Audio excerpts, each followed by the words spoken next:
The future is unknown, not just for you, but for society. When we look at how technology unfolds, we can be pretty accurate about tomorrow or next week. And as the writer William Gibson said, the future is already here. It's just not very evenly distributed. So based on small patches of current innovation, we might be able to accurately guess at aspects of the next 5 or 10 or even 20 years.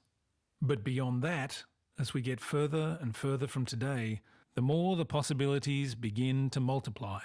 Our simple projection diverges to become a tree of possibility. A possibility.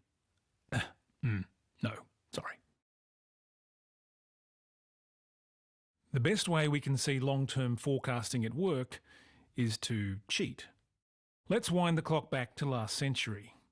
Lots of smart people made well-thought-out predictions of where we'd be beyond 2000. Flying cars and jetpacks for all.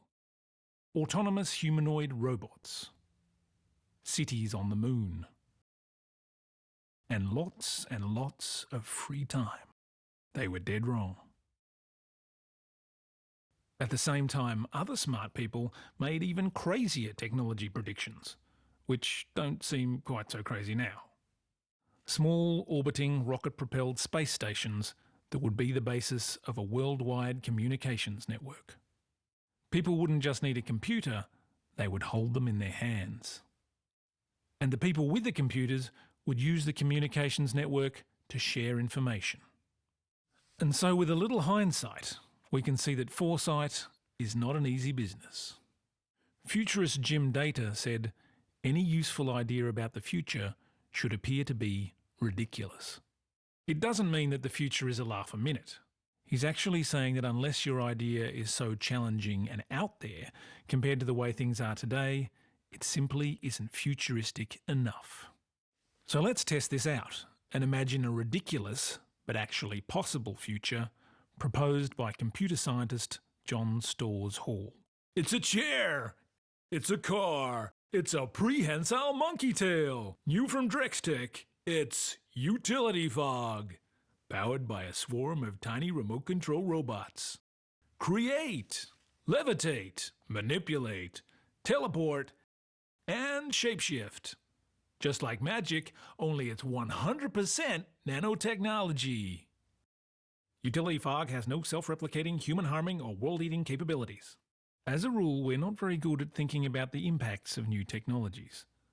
We imagine a technology will nicely and neatly solve problem A, but conveniently forget it may worsen situation B, produce new opportunity C, and create an entirely new problem D.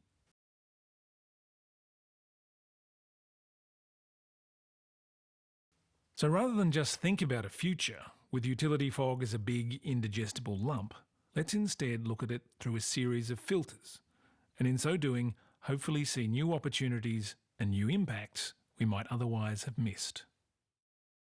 If there is tech this sophisticated, there's a pretty good chance it would mean no limits on resources or supply, which could remove industries like agriculture, mining, processing, and traditional manufacturing. This would dramatically affect employment, education, retailing, and services.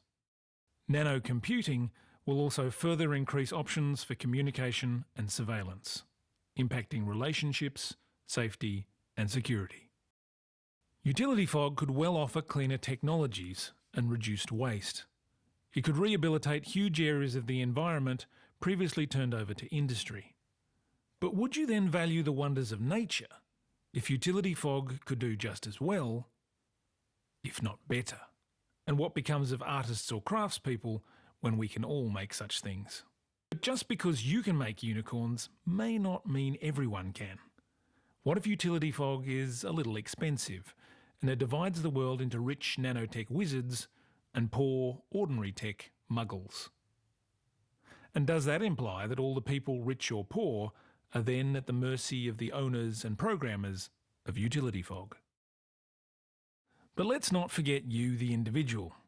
Would utility fog change who you are and what you do? What if it could change your clothes, improve your health, reshape your body, or your face? And what if nanocomputing could allow all the possibilities of utility fog to be controlled with just a thought? Would it change how you think and what you believe? Would you think that you were playing God? Would it affect your self-image? Would you even know who you were and what was real? Well, utility fog is just one person's idea of what might be possible. But the future is not laid out in front of us. It's created as we go, by you, me, and them. Do you want that future? If you think through the possibilities of a new technology, you can better appreciate the consequences of using it.